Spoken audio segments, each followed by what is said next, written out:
namang kalat yan, ha? Maghahain na ako ng pananghalian. Wait lang, Ma. Ito yung mga nabenta ko kanina sa online selling kasi nga, 'di ba? Sabi ko kay Aling Mirna, tutulungan ko siya magbenta basta bigyan niya ako ng porsyento. Bilisan mo. Ate. Kasi kailangan na ng sariling sikap, 'di ba? Kasi baka sabihin ng iba diyan, sa kanila lang ako umaasa. Anton, anak, birthday ngayon ni Auntie Rosing mo. Doon gagawin sa bagong restaurant. Naku, masarap daw doon. At saka merong ballroom dancing. Bongga. Naku, sagot daw na anak lahat ng gastos. Wow. Pupunta tayo ha, Leila. Libreng hapunan din yon. Punta tayo? Sige. Ma, kapag kumita tong investment ko, maghahanda tayo ng ganyan. Mas bongga pa. Talaga? Wait ang anak ko. Eh, ano bang balita? Ha? Nakausap mo na ba yung kaibigan mo, si Brendan? Hindi pa po, Ma.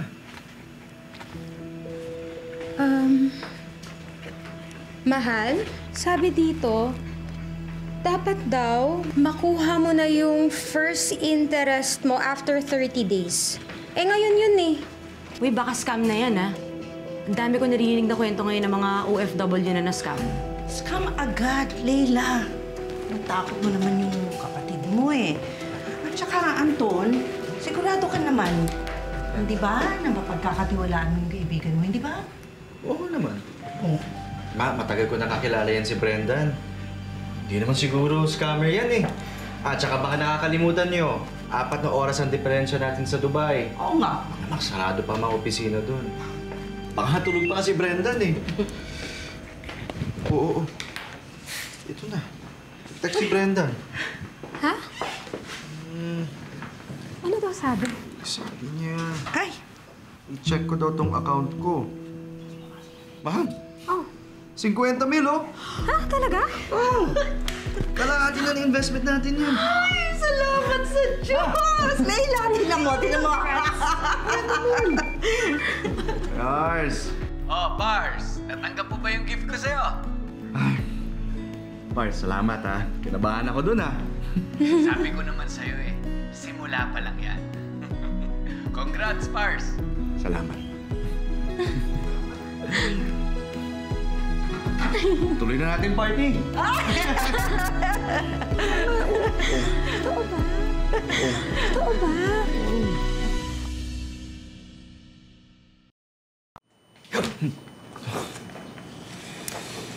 Ginagawa mo pa rin pala yan.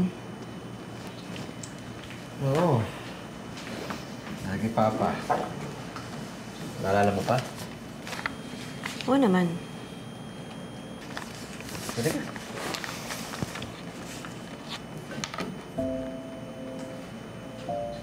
Ano to, ate? Yun yung kinita ko dun sa online selling. Pasok mo din dun kay Brendan. Kesa naman magastos namin, di ba?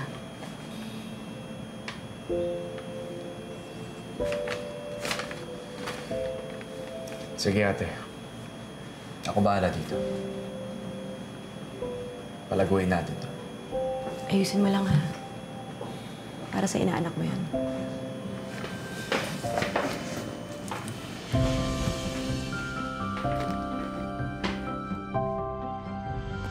Hello! I'm back, mga ka-vlog! Attention! It's Anton! Alam nyo naman, iniwan ko na tong trabaho ko sa Qatar para manirahan dito sa Pilipinas at sa totoo lang, hindi rin naging madali ang buhay namin mag-asawa dito. Buti na lang, nakapag-ipon kami at ang ginawa namin dito ay nag-invest kami sa BS Capital Venture Fund. Itong kumpanya na to, Dubai-based siya at ang may-ari nito ay ang aking kaibigan, si Brendan Salazar. At alam nyo ba, mga ka-vlog, Pinoy din yan. Ang galing, di ba? So ang ginagawa nila dito, ini-invest nila yung pera natin sa financial technology at space tech. Bakit? Dahil ito ang mga companies of the future. Kahit paano, natakot din kami mag-asawa eh. Kasi pera namin yan, pinaghirapan namin yan, tapos i-invest namin sa isang kumpanya. Mahirap. Pero ang ginawa namin, naglakas loob kami. At itong araw na ito, kakakuha ko lang ng aking unang interest payment. Totoo, mga ka-vlog, interest payment ko. Yan, sinasabi ko sa'yo. 20,000 views. At ito, yan, basahin mo yan. Nick L. Sabi, gusto niya mag-invest kaya mag-usap daw kami. Yan na yan, oh.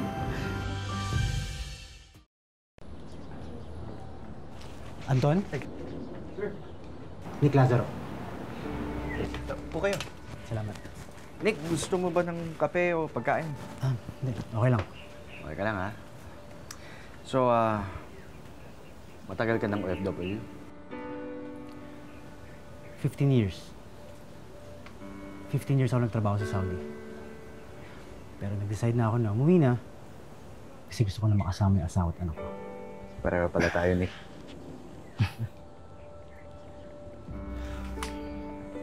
Ako naman, sa Qatar naman ako. Ganun din, uwi dito.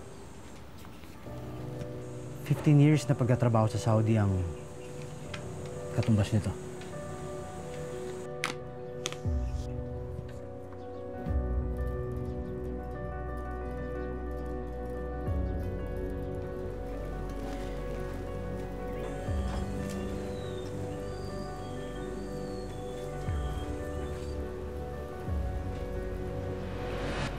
Alam mo, Nick, naiintindihan kita. Alam ko yung nararamdaman mo.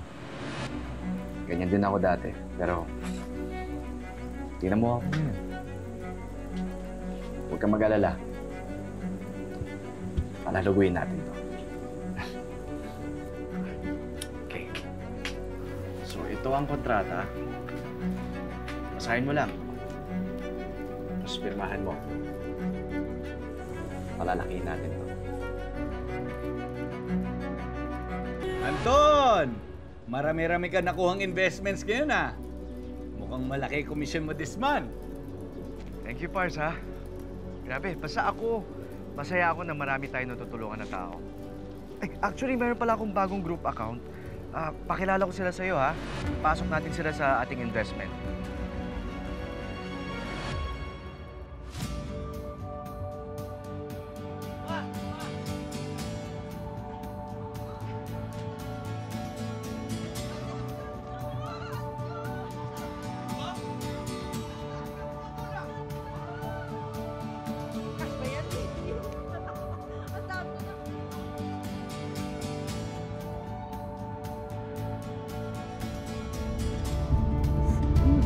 Saan tayo pupunta?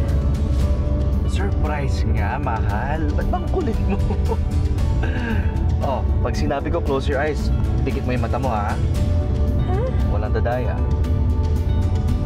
Maraming tanong, ha? Sa surprise mo. Kaya naman ulit. Sige, sa pangatla. Kasi tayo. Surprise nga. Oh, last 2 steps. Ito na tayo. Okay. 3, 2, 1.